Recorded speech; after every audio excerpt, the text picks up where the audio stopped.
A sudden rise in cases in China over the weekend sparks unease. One city declared high risk, and Wuhan reports new cases since lockdown was lifted. A whistleblower report to Heilongjiang CDC obtained by NTD shows the cover-up happening inside hospitals. The Chinese regime has been trying to change the narratives of the CCP virus by pushing its mask diplomacy strategy around the world. Today, we take a look at how the strategy works. One of China's most famous human rights lawyers disappeared almost 3 years ago. Now, his wife is calling on the U.S. government to pressure China over his whereabouts. And Hong Kong pro-democracy protests ramped up over the weekend. A sing-along ends with hundreds arrested. Welcome to China in Focus. I'm Tiffany Meyer. One new high-risk region and 3 medium-risk regions have emerged in China over the weekend. The high-risk region is Shulan City in northern China. Authorities there have declared wartime control measures. 2 medium-risk regions are in northern China and one is in Wuhan. According to Chinese state media, there are already 15 confirmed cases in Shulan. The first case was confirmed last week, but it's still unclear how the person got infected. The 14 others are her relatives or people who came into contact with her or her family members. Shulan has upped its virus control measures, locking down all residential areas, banning all non-essential travel, and closing schools again. Eating in restaurants is also banned, only takeout is allowed. The railway station is closed. They'll announce an opening date later. Shulan City Bus Terminal has suspended all routes. This is a video of the Shulan County Hospital. The screen above the entrance asks people from outside Shulan to report if they have a fever or cough. The person taking the video says there are people quarantined in this hospital. The person taking this video says the building is going to be used as a makeshift hospital to quarantine 700 people. Now to Wuhan, the epicenter of the CCP virus. According to state media, on May 10th, there were 5 confirmed cases in the city, all from the same residential block. In China, asymptomatic cases are not counted as confirmed cases, even though they have tested positive for the virus and are capable of infecting others. This video shows a group dressed in protective gear carrying people out of a Wuhan hotel and into ambulances. The person who uploaded the video said there were about 20 people put into 3 ambulances. No local media have reported on the incident. We recently obtained a whistleblower report sent by a medical worker in Qitaihe City in the Heilongjiang Province CDC. The letter reveals that when the letter was written, there were more than 30 CCP virus patients at that hospital, but only 16 cases were reported. He also wrote the wife of the hospital's vice president had a fever but didn't follow infectious disease protocol. As a result, she infected many medical staff and patients. The third thing he mentioned is the hospital took bribes and bought low-quality protective clothing, which broke easily. Medical staff had to use it anyway, putting themselves at risk. The Heilongjiang CDC then forwarded this letter to Qitaihe City in early April. Local authorities wrote a response letter denying the vice president's wife infected medical staff and patients. They also criticized the whistleblower, saying only the expert group should complete epidemic situation reports. No administrative personnel should interfere in the diagnosis and reporting of cases. Taiwan's vice president spoke about the country's success in combating the epidemic in an interview with France 24 on Sunday. Chen Jianren said there were 3 reasons: prudent action, rapid response, early deployment, and successful control. Taiwan has 440 virus cases and only 6 deaths, despite its close proximity to China. Many are calling Taiwan a role model in combating the epidemic. Chen Jianren also touched upon the question surrounding the virus's origin, saying it's a possibility it came from a lab, but one that must be treated with caution. When asked about the World Health Organization, he reaffirmed Taiwan warned the WHO about human-to-human transmission in Wuhan at the end of December, but the WHO ignored it. He also supported international investigations into the WHO and also called on China to be more transparent.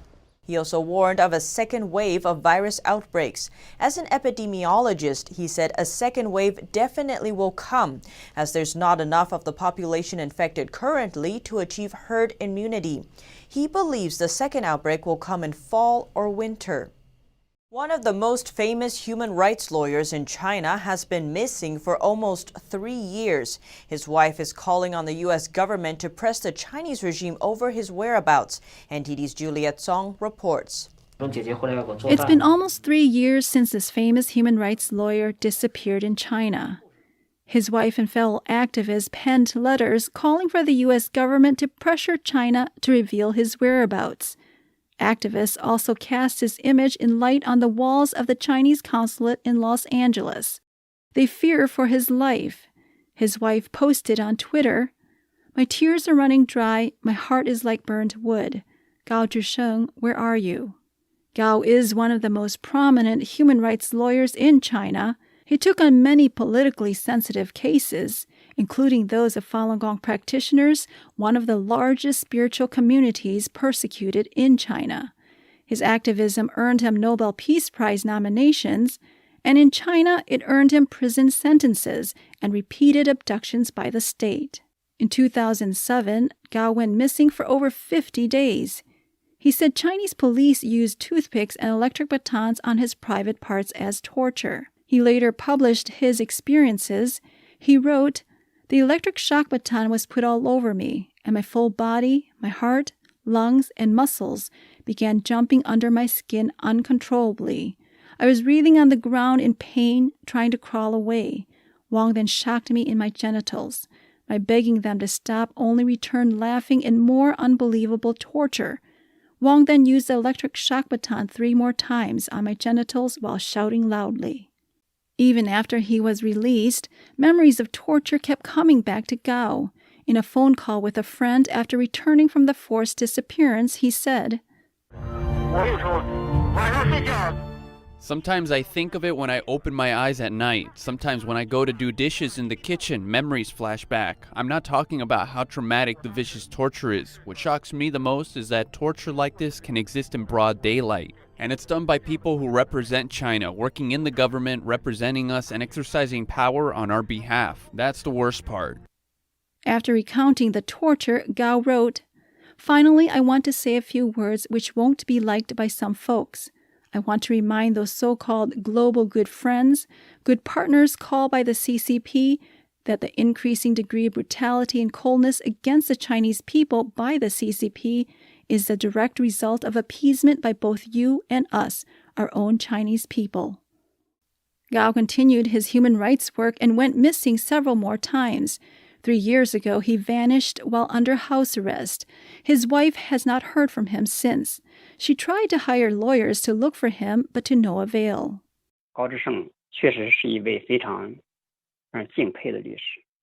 Gao Zhisheng is a very admirable lawyer and admirable rights activist. Under such challenging situations, he was still writing articles and drafting a constitution for the future of China. It will really be sad if a brave person like him doesn't get attention from the outside world, from the free world. Liu said it's critical that Gao's case gets attention and that as a target of the Chinese Communist Party, he could even vanish forever without the attention of free countries. Reporting by Chang Chun and Juliet Song, NTD News. Since the outbreak began, China has been hoarding medical supplies from around the world. Now that the virus has spread and countries need their own supplies, China has them. NTD's Xiwen Rong has more. Before the epidemic, China produced about 50% of the world's protective masks. Yet in the first 2 months of the virus outbreak, China shifted from being a mask exporter to the world's biggest importer. According to statistics from Chinese customs, over 2 billion units of epidemic-related goods were imported between January 24th and February 24th. That includes over 1.6 billion masks and nearly 19 million articles of protective clothing.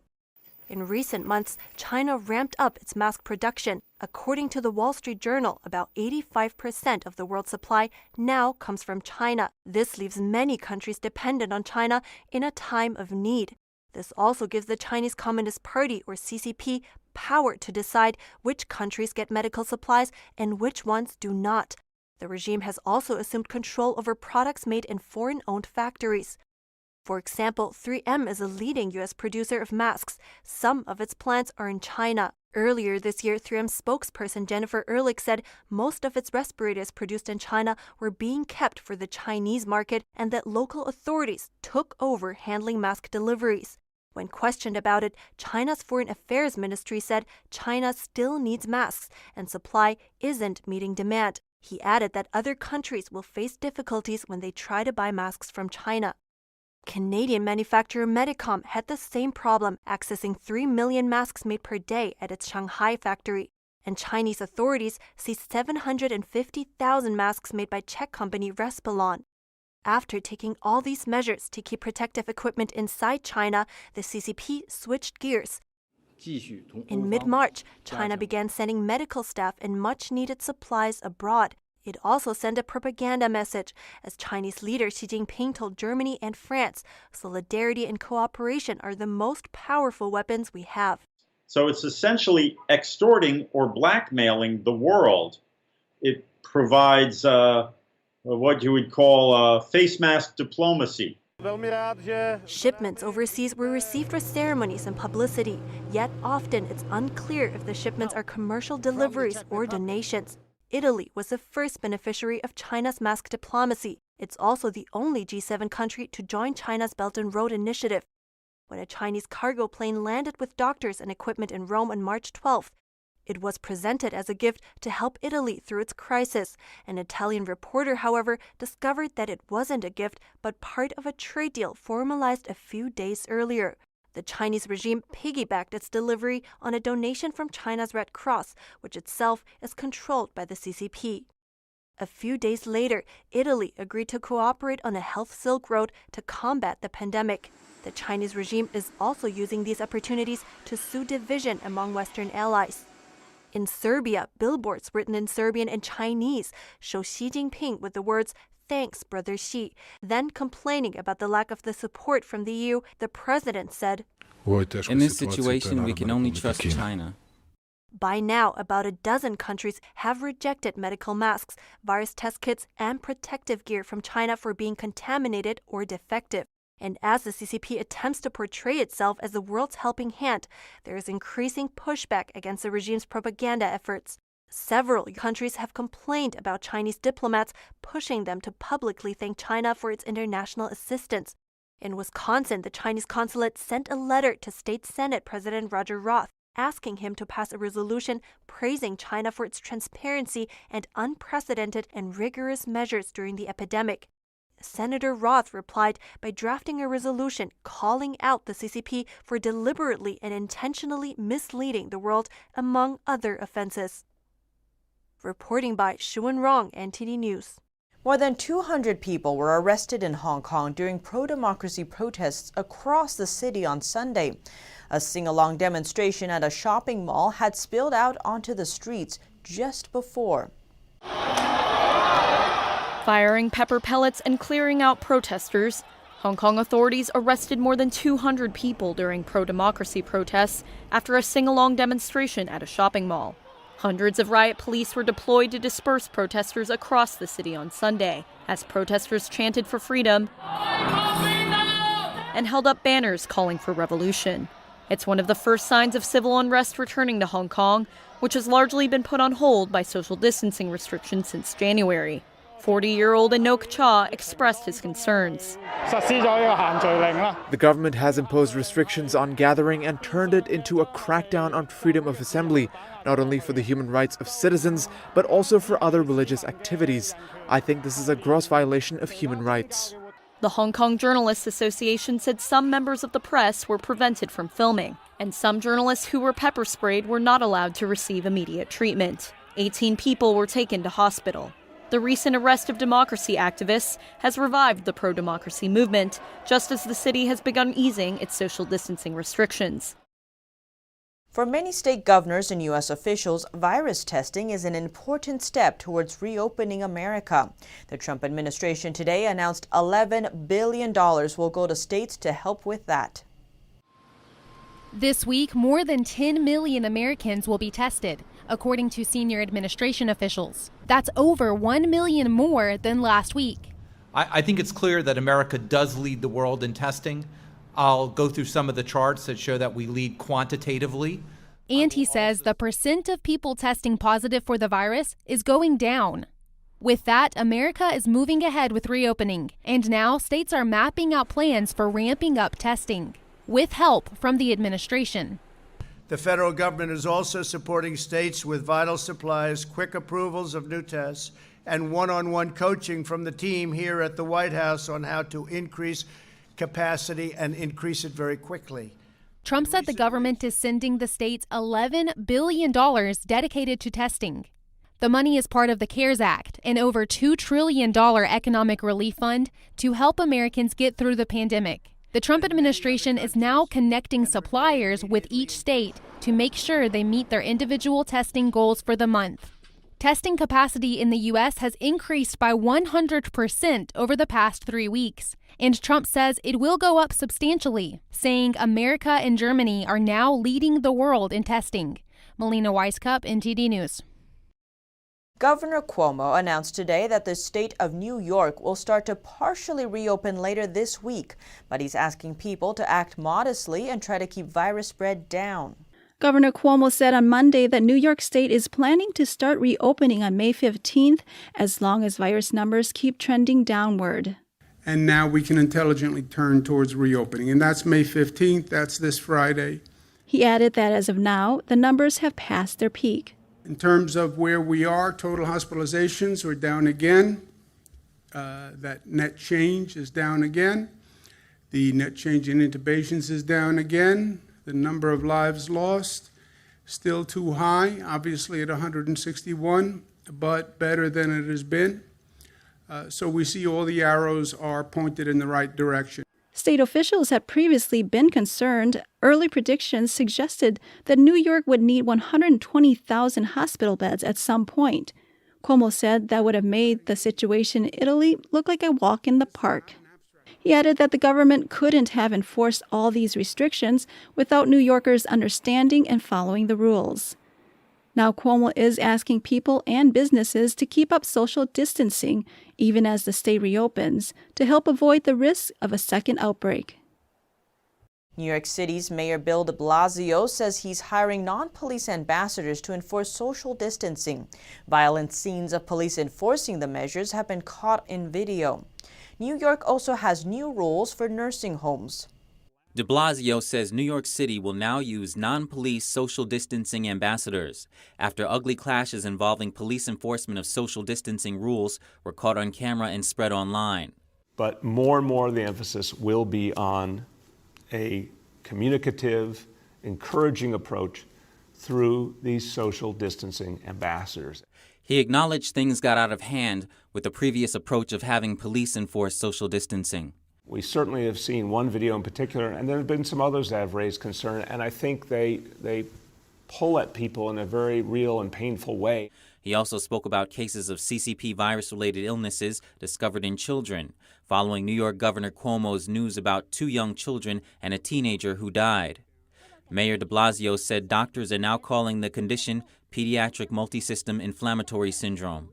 Medical staff are discovering more and more cases of it. As of today, there have been 38 cases detected here in New York City. That's up from 15 at the last count. There are 9 more cases that the specifics of the case are still pending. New York is also requiring all nursing home staff to be tested twice weekly for the CCP virus. The state will now no longer allow sending CCP virus patients from hospitals directly back to nursing homes. The state faced criticism for a March 25th Health Department directive requiring nursing homes to take recovering CCP virus patients. Factories in Michigan are now free to resume production. The governor's orders today mean automakers can bring back thousands of idled employees. Factories in Michigan received the green light Monday to get back to work. The Midwest manufacturing powerhouse, which serves as a major hub for auto production, is reopening after a more than 6-week shutdown. This is seen as the first major step toward resuming production next week and bringing back thousands of idled workers this month.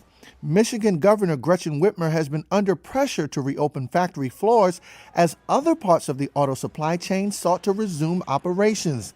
Ohio, another key auto factory state, announced it would permit manufacturing to reopen as of last Monday. And Mexico is expected to make an announcement this week. But all of that was in jeopardy if Michigan dragged its feet, since key parts suppliers for the industry are located in and around the state's auto hub of Detroit.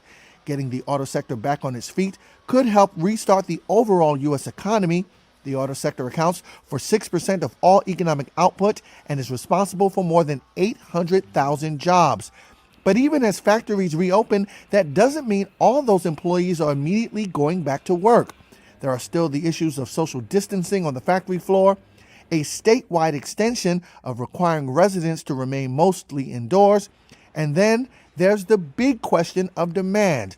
With the economy in free fall, most Americans aren't likely in the mood to buy a new car, which should translate to less new vehicle production and fewer workers needed on the factory floor. Social distancing is also a concern for building sites as they start to reopen. One site in D.C. has had to put measures in place before others. Its school project is deemed essential, so work there has already started again. One building company in Washington, D.C. got a head start experimenting with what a return to work may look like. MCN Build's school project was deemed essential during lockdown. 100% face coverings, hand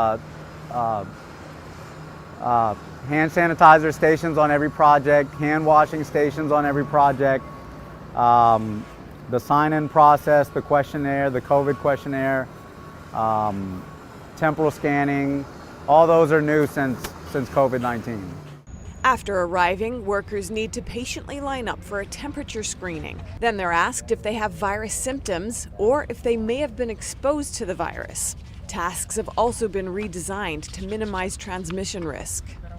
For the most part, we enforce social distancing, but as you can see, there's guys who cannot, per their job or per task. It's just not possible 100% of the time. MCN hired a hygiene auditing firm to make sure all necessary measures were in place. Workers now wear even more personal protective equipment. It's been really difficult because keeping the mask on all day and working in the humidity fogs up your safety goggles, and it's hard. It's really hard. But despite the risks and challenges, workers on site are relieved to be back at work. The restrictions are worth it because we have to work. We have to take the daily bread home, and like many people, we live paycheck to paycheck. We need to work. D.C. hoped to reopen on May 15th, but the mayor said Friday that's not likely anymore. South Korean officials scrambled on Monday to contain a new virus outbreak, leading the country to reconsider plans to open schools. A new outbreak of coronavirus cases in South Korea has sent officials scrambling to stop its spread in the densely populated capital city of Seoul. Officials reported over 30 new infections across the country as of midnight on Sunday, the highest daily numbers in more than a month. The country has been lauded for its early action in slowing the pandemic, but on Sunday, President Moon Jae-in warned of a second wave. It's not over until it's over, while keeping enhanced alertness till the end. We must never lower our guard regarding epidemic prevention. Most of the recent infection cluster was linked back to a slew of clubs and bars in the popular nightlife district of Itaewon, many of which cater to members of the LGBTQ community. That has raised complications for officials desperately trying to track down new infections in a nation where open homosexuality is often taboo. Authorities had tested 4,000 people, but were still trying to track down around 3,000 more. Seoul Mayor Park Won-soon has pleaded with clubgoers to be tested, warning that anyone avoiding testing could be fined. The next 2 or 3 days will be a critical moment which decides if Seoul will be infiltrated or not. If Seoul was infiltrated, the Republic of Korea will be infiltrated. The outbreak has prompted Seoul to impose an immediate temporary shutdown of all nightly entertainment facilities, just as the country began easing some social distancing restrictions last week. And authorities have proposed to delay the reopening of schools, which was scheduled to begin on Wednesday. And today in our global roundup, Russia's numbers are still on the rise as the country experiences a late outbreak. The UK is gradually reopening, while Germany reports that a second wave is spreading. A new surge in virus cases took Russia's tally past those in Italy and the UK. According to official figures, it's now the third highest in the world. More than half of all cases and deaths are in Moscow. The UK's Prime Minister Boris Johnson has a plan to get Britain back to work. He says that the challenge now is to find a way that preserves what he calls the hard-won gains, while easing the burden of the lockdown. That includes keeping up social distancing practices and avoiding public transportation whenever possible. Global alarm was sounded over a potential second wave of the virus. The news comes after Germany reported another rise of infections. The country's reproduction rate, known as the number of people each person with the disease infects, is said to be back at 1.1. That means every infected person infects more than one other person. South Korea donated 2 million masks to the U.S. as the nation continues to face shortages. The U.S. ambassador to South Korea expressed his thanks on Twitter, writing that the alliance between the two nations is as strong as it was 70 years ago. And the number of virus cases in the 6 Gulf Arab states surpassed 100,000 on Monday. Infections in the region had initially been linked to travel, but despite taking prevention measures early, Gulf states have still seen virus spread among low-income migrant workers. In Croatia, oyster farmers are feeling waves of anxiety. Lockdown restrictions have brought the food and travel industry to an economic standstill, leaving these vendors with no money and lots of excess oysters. Like many countries, Croatia has closed its restaurants and imposed travel bans as part of its effort to stop the spread of the CCP virus. That means oyster farmers have been cut off from their primary consumers, tourists and restaurant goers. The huge drop in demand has put a financial strain on oyster farmers, and now some are simply looking to ride this out. I think if we can at least cover the costs and somehow manage to finance the next season to be able to prepare to produce, I think we would be satisfied. Lazic has received help in the form of subsidies. But despite this, there are still some things that can't be helped. Maria Radic says that the arrival of summer will lead to a large amount of money going down the drain. There is likely to be a large loss during the summer, as oysters are a sensitive product that doesn't stand up well to high salinity and heat. But there appears to be a pearl of hope. Croatia has allowed for bars and restaurants to reopen, provided they follow strict hygiene rules. Oyster farmers expect that the reopening will help restore some of the demand that was lost. Here at China in Focus, we dedicate ourselves to bringing you truthful, unbiased reporting. Don't forget to subscribe for the latest updates, and see you tomorrow.